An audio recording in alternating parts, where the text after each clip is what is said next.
போன வருஷத்துக்கும் இந்த வருஷத்துக்கும் இடையில 1,30,30,000 ரூபாய் கூடியிருக்கு. 2,79,000 ரூபாய் இலங்கையிலேயே அதிக கூடிய விலை போன 22ஆம் தேதி. ஆனா நேற்று உடனடியா 10,000 ரூபாய் குறைஞ்சிச்சு. நாளைக்கு என்ன ஆகும்னு சொல்ல தெரியாது. ஆனா 10,000 ரூபாய் குறைஞ்சிட்டு 2,000 ரூபாய் குறைஞ்சிட்டு திடீர்னு 25,000 ரூபாய் கூட வரலாம். இப்ப தங்கம் வாங்குறதுக்கு நல்ல நேரமா இல்ல விற்கிறதுக்கு நல்ல நேரமா? உங்களுடைய அனுபவத்தின்படி இப்ப இந்த தங்கத்தினுடைய விலையில பெரிய மாற்றம் வந்து கொண்டு தானே, எவ்வளவு வரைக்கும் போகும்னு நினைக்கிறீங்க? 3 லட்சம் ரூபாய் வரைக்கும் போகலாம். தப்பித்தோடி தங்கத்துடைய விலை குறையுதுன்னு வைங்க, பழைய விலைக்கு வருமா?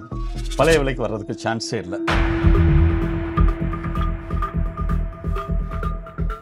தங்கத்தினுடைய விலை பாரிய அளவா உயரப்போகுது அப்படின்ற ஒரு எதிர்ப்பு கூறல்கள் இப்பொழுது பரவலா பேசப்படுது. அது தொடர்பான ஒரு காணொலியா இது இருக்க போகுது. அதுக்கு பிறகு இன்றைய நாளுக்கான முக்கியமான செய்திகளை பார்க்க போறோம். வாங்க. இது செட்டியாத்தெரு மாதிரியே இல்லை, அப்படியே களை இழந்திருக்கு.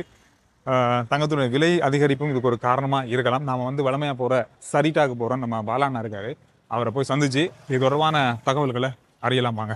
புத்தாண்டு நல்வாழ்த்துக்களை தெரிவிச்சுக்கொள்கிறோம். வருகின்ற ஒவ்வொரு நிமிஷமும் எல்லாரும் நல்லா இருக்குன்னு சொல்லி எல்லாம் உள்ள இறைவனை நம்ம வேண்டிக்கிறோம். போன வருஷம் நீங்கள் நம்மளோட பேசக்குள்ள போன வருஷம் மெய் அந்த நேரம் 1,28,000 ரூபாய் இருந்துச்சு. அதே மெய் இந்த வருஷம் 2,80,000 ரூபாய்க்கும் போகலாம், 3 லட்சம் ரூபாய்க்கும் போகலாம். ஆனால் மெய் மாதம் தான். ஒரு ஆர்டிகல் பார்த்தேன், வெளிநாட்டு ஆர்டிகல் உண்டு. அதுல 3 லட்சம் வரைக்கும் போகலாம் இலங்கையில தங்கம் அப்படின்ற ஒரு எதிர்ப்பு குரல் இருக்கு. இப்ப நாங்க பார்த்தா நீங்க சொன்ன போன மேயில இருந்த 1,28,000 இப்ப 2,68,000 அப்படி இன்னைக்கு வந்து 2,67,000 ரூபாய். 22 கரெக்ட், 24 கரெக்ட். நம்ம எப்பயுமே 24 கரெக்ட் அப்படி தான் பேச வேண்டியிருக்கு. ஏன்னா வேர்ல்ட் மார்க்கெட்டும் அது ஒன்னா இருக்கு. ஏன்னா 22 கரெக்டுங்கிறது ஒவ்வொரு சின்ன சின்ன இதுகளுக்கு மாற்றம் வரும். இப்ப வந்து தங்கத்தினுடைய இந்த விலையேற்றம் வந்து எப்படி தங்கம் வாங்குறவங்கள்ட்ட இருக்கு? நீங்க ஒரு விலை ஏற்றத்துல வந்து தங்கம் வாங்குறவங்க இது கொஞ்சம் அதிகரிச்சிருக்கு. தங்கம் வாங்குற அதிகரிக்கும். அது எனக்கு ஒரு சந்தேகம் இருக்கு, அது நீங்க அதை தெளிவுபடுத்துங்க. அப்படின்னா தங்கம் விலை குறைஞ்ச நேரத்திலையும் வாங்குறாங்க, விலை கூடுற நேரத்திலையும் வாங்குறாங்க. அப்ப விலை கூடுற நேரத்துல என்னன்னு கேட்டா இன்னும் விலை கூடிருமோ அப்படிங்கிற ஒரு காரணத்தை வச்சு எல்லாம் வாங்குறாங்க. அதுவும் ஒரு காரணம். ஏன்னா எல்லாருக்கும் ஒவ்வொரு வீட்லையும் அந்த திருமண வைபவத்துக்கு கட்டாயம் வாங்கி வைக்கக்கூடிய சூழ்நிலையில இருக்கனால நிறைய பேர் அதை வாங்குறாங்க. போன வருஷத்துக்கும் இந்த வருஷத்துக்கும் இடையில ஒரு பவுனுக்கு 1,00,000க்கு அதிகமான தொகை கூடியிருக்கு. போன வருஷத்துக்கும் இந்த வருஷத்துக்கும் இடையில 1,30,30,000 ரூபாய் கூடியிருக்கு. உங்களுக்கு சொல்ல போனோம்னு சொன்னா இப்போ 22ஆம் தேதி 2,79,000 ரூபாய் இலங்கையிலேயே அதிக கூடிய விலை போன 22ஆம் தேதி. ஆமா, 22ஆம் தேதி. ஆனா நேற்று உடனடியா 10,000 ரூபாய் குறைஞ்சிச்சு. அது வேர்ல்ட் மார்க்கெட். அதான் நான் எப்பயுமே அதிகமாக உங்கள்ட்ட நான் அடிக்கடி சொல்றது, உலக சந்தையை பொறுத்து தான் இங்கே விலை அப்படின்னு. இப்போ நேற்று திடீர்னு ஒரு 10,000 ரூபாய் குறைஞ்சிச்சு. ஆனால் இன்னைக்கு 2,000 ரூபாய் தான் குறைஞ்சிருக்கு. நாளைக்கு என்ன ஆகும்னு சொல்ல தெரியாது. ஆனால் 10,000 ரூபாய் குறைஞ்சிட்டு 2,000 ரூபாய் குறைஞ்சிட்டு திடீர்னு 25,000 ரூபாய் கூட வரலாம். அதாவது இப்போ 1,78,000 வாங்கினவங்களுக்கு இப்போ நேற்று 10,000 குறைஞ்சிருக்கு, அதோட 2,000 குறைஞ்சிருக்குன்னா 12,000 குறைஞ்சிருக்கு. 12,000 லோஸ்டே அது. ஆமாம், அது லொஸ்ட்டு. ஆனால் இன்னைக்கு பழையபடி ஒரு விறுவிறு ஏறிக்கிட்டு இருக்கு. அப்போ தான் சொல்கிறேன், இந்த விலை மாற்றம் வந்து என்னன்னு கேட்டால் வேர்ல்ட் மார்க்கெட்டில் இன்னைக்குள்ள உலக சந்தையில் ஒரு ட்ரம்ப் வந்து பூந்ததுனால அப்படின்னு தான் சொல்லலாம். அதான் மெயின் காரணம். ட்ரம்ப் வந்து பூந்ததுக்கு முதல்லையே சைனாக்காரங்க வாங்கி ஸ்டாக் பண்ண ஆரம்பிச்சிட்டாங்க. ஒரு நினைப்பு, அதுதான் என்னுடைய அனுமானம். அப்போ அவங்க வந்து இதை கட்டாயம் செய்யணும் அப்படிங்கிற ஒரு இதில் அவங்க ஸ்டாக் பண்ண ஆரம்பிக்கிறதுல ஜனவரி மாதம், டிசம்பர் மாதம் 2,10,000 ரூபா இருந்தது. ஜனவரி மாதம் 2,33,000 ஆச்சு. அடுத்து நம்ம பார்க்க போனோம்னா மார்ச் மாதம் 2,38,000 ரூபா ஆயிடுச்சு. இப்போ ஏப்ரலில் 2,42, ஏப்ரல் 14ஆம் தேதி இருந்தது. நல்லா ஞாபகம் பண்ணிக்கோங்க. இப்போ 10 நாளைக்கு முதல் இருந்த விலை வந்து 2,42,000 ரூபா. 42,000. ஆனால் சரியா 11 நாளில் 2,56,000 2,79,000 வரைக்கும் முந்தானத்து வந்துருச்சு. இது ஒரு நினைச்சு பார்க்க முடியாத ஒரு, எல்லாத்துக்குமே ஒரு திடீர்னு ஒரு மாற்றம். இப்போ இலங்கையில் வந்து சொல்லுவாங்க பொதுவாக அந்த தங்கத்தினுடைய முதலீடு கொஞ்சம் கூடன்னு சொல்லுவாங்க. ஆமாம், இப்போ பொதுவாகவே பேங்க்கில் போயிட்டு நாம் பணத்தை முதலீடு செஞ்சு அது ஒரு ஃபிக்ஸ் டிபாசிட்டில் வைக்கிறத விட ஆமாம் தங்கத்தை வாங்கி வைக்கிறதால அதனுடைய பெருமதி அதிகம் சொல்றாங்க. நான் போன முறை சொன்ன நேரமே வாங்கி வச்சவங்களாம் இன்னைக்கு எனக்கு அடிக்கடி கால் பண்ணி எனக்கு சொன்னீங்க வாங்கி வச்சிங்க, உங்களுக்கே சொன்னேன் வாங்கி வைங்கன்னு சொன்னேன். வச்சு ரொம்ப சந்தோஷம், எது எங்கள் பேங்க்ல போட்டதுக்கு விட இந்த மாதிரிலாம் இருக்கு அப்படின்னு.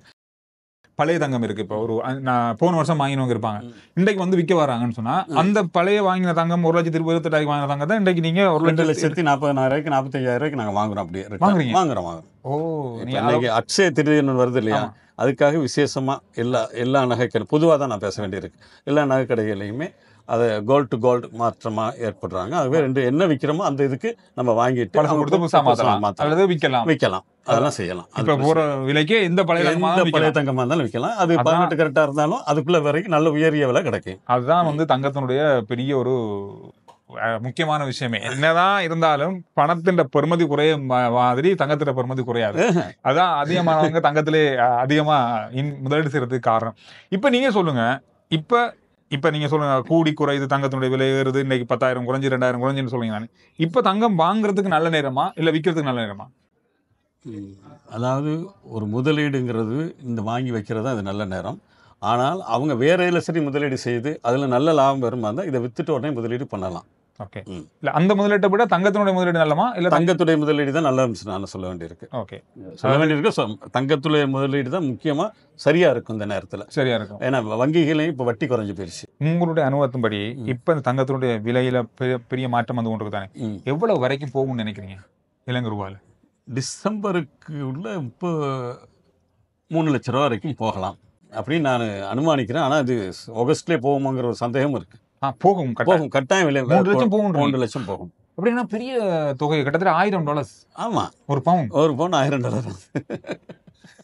எங்க போய் நிக்க போகுது? அதுதான் பொருளாதாரத்தின் தாக்கம். அது தங்கத்துல வந்து பொருளாதாரத்தின் தாக்கம் தங்கத்துல இருக்கு, இல்லைன்னு சொல்றதுக்கு இல்லை. இப்ப பொதுவா இப்ப சி ஸ்ட்ரீட் எடுத்துக்கொண்டா பெரிய பரபரப்பா இருக்கு. நான் வரும்போது அந்த அளவு பெரிய பரபரப்பா காணல. இல்ல இது இப்போ வந்து என்னன்னு கேட்டா எல்லாருமே தங்கம் வாங்க வர இன்வெஸ்ட் பண்றவங்க மட்டும்தான் கூடுதலா வராங்க. அதாவது பணம் காசு வச்சிருக்கவங்க வாங்கி வைக்கிறதுக்காக மட்டும் வாங்குறாங்க. தேவைக்காக வாங்குறவங்க குறைவு. ஏன்னா அவங்க இன்னும் குறையிடும்னு பாக்கலாம். இன்னொரு விஷயம் நடக்குது. இப்ப என்னன்னு கேட்டா, முந்தி ஒரு பொண்ணுக்கு 10 பவுன் போடுறேன்னு சொன்னவங்க இன்னைக்கு 5 பவுன் தான் போடுறேங்கிறாங்க.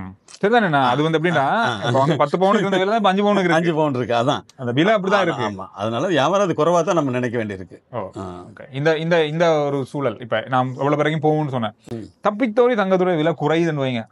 ட்ரம்ப் டாக்ஸ் எல்லாம் பண்ணிட்டாரு, இதெல்லாம் பண்ணிட்டாரு, இந்த தங்கத்தோட விலை பழைய மாதிரி ஒரு சூழலை ஏற்படுத்த போகுது அப்படின்னு சொன்னா பழைய விலைக்கு வருமா? பழைய விலைக்கு வர்றதுக்கு சான்ஸே இல்லை. அந்த ஒரு சாதாரணமாக அப்படி குறைஞ்சி வந்தா கூட 250க்குள்ள தான் வரும்ங்கிற ஒரு அனுமானம் இருக்கு. 2.5 லட்சத்துக்குலாம் அதோட குறையாது. நம்ம போன வருஷம் பேசின மாதிரி அது குறையாது. 2 லட்சத்துக்குலாம் வராது. அப்படி வந்துச்சுன்னா அது வந்து ஏதோ ஒரு மிராக்கல்னு சொல்லணும். ஏன்னா எனக்கு தங்க தொழிலை நம்பி கிட்டத்தட்ட ஸ்ரீலங்காவில் ஒரு 3-4 லட்சம் பேர் இருக்காங்க. 3-4 லட்சம் பேர் இருக்காங்க. சீஸ்டில் எத்தனை கடை இருக்கு? சீஸ்டில் ஒரு 300 கடைகள் இருக்கு. 300 கடை இருக்கு. இங்கதான் வந்து தங்கத்தினுடைய விலையை தீர்மானிக்கிறது இங்கேதான்.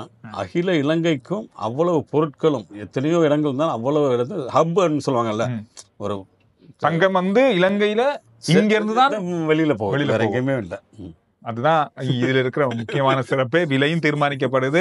தங்கம் என்ன தங்கமோ இங்க இருந்தா வெளியிலையும் போகும். எந்த மூலையில நீங்க தங்கம் வெளிநாட்டுல உள்ளவங்களுக்கு ஒரு இது சொல்லலாம், நீங்க அங்க விக்கிறத விட இங்க வந்து வில்லுங்க, உங்களுக்கு கிட்டத்தட்ட பவுனுக்கு 20,000 கூட கிடைக்கும். வெளிநாட்டுல விக்கிறவங்க. ஆமா, வெளிநாட்டுல விலை கூடினபடியா. அதே நேரத்தில் அவங்களுக்கு இன்னொரு அறிவுரை நான் சொல்ல விரும்புறேன். அவங்க வெளிநாட்டுல வாங்குறத விட இங்க விலை குறைவு தான்.